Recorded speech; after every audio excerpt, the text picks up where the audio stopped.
Assalamualaikum warahmatullahi wabarakatuh, Bapak Ibu guru sahabat Pindara Konawe Selatan.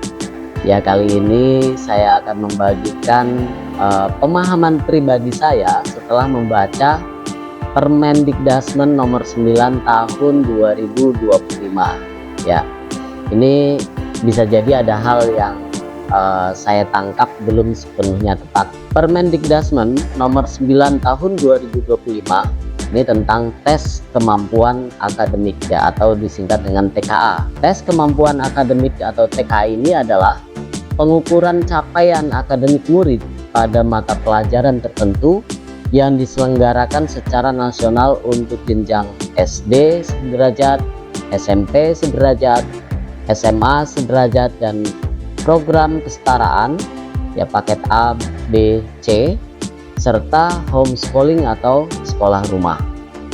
Nah, kemudian tujuan dari tes kemampuan akademik yaitu yang pertama menyediakan informasi capaian akademik murid secara terstandar, menjamin akses penyetaraan hasil belajar non formal dan informal, kemudian mendorong peningkatan kapasitas guru dalam membuat penilaian, kemudian memberikan bahan pengendalian dan penjaminan mutu pendidikan.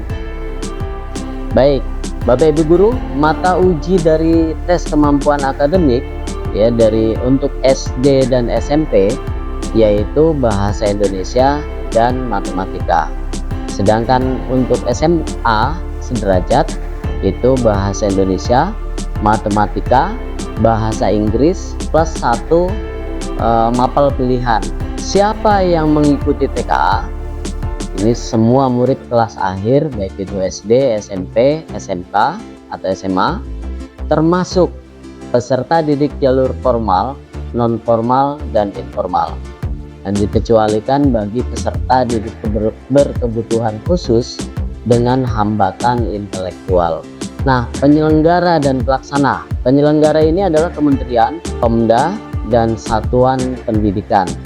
Pelaksana itu adalah satuan pendidikan yang disyaratkan yaitu terakreditasi. Selain itu, satuan pendidikan yang melaksanakan TKA paling sedikit memenuhi persyaratan sarana, itu terdiri atas komputer, listrik, dan jaringan internet.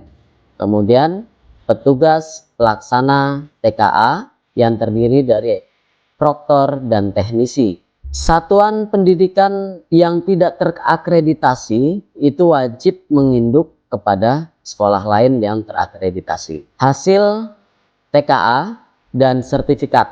Ya, sertifikat mencantumkan nilai dan kategori capaian. Sertifikat ini bisa digunakan untuk seleksi jalur prestasi PPDB, dalam PPDB, seleksi masuk perguruan tinggi, penyetaraan hasil belajar informal dan non formal. Apakah nilai rendah TKA bikin tidak lulus? Tidak, ya. Jadi sahabat Pindara, jika ada nilai siswa yang rendah dari TKA ini TKA bukan penentu kelulusan murid dari sekolah formal. Kemudian kapan TKA itu menentukan kelulusan? Ini hanya berlaku untuk murid dari jalur pendidikan informal yaitu homeschooling. Kemudian disebutkan dalam pasal 11 ayat 2 menyatakan bahwa jika murid homeschooling mengikuti TKA dan memenuhi kategori capaian, maka ia diakui lulus dari satuan pendidikan.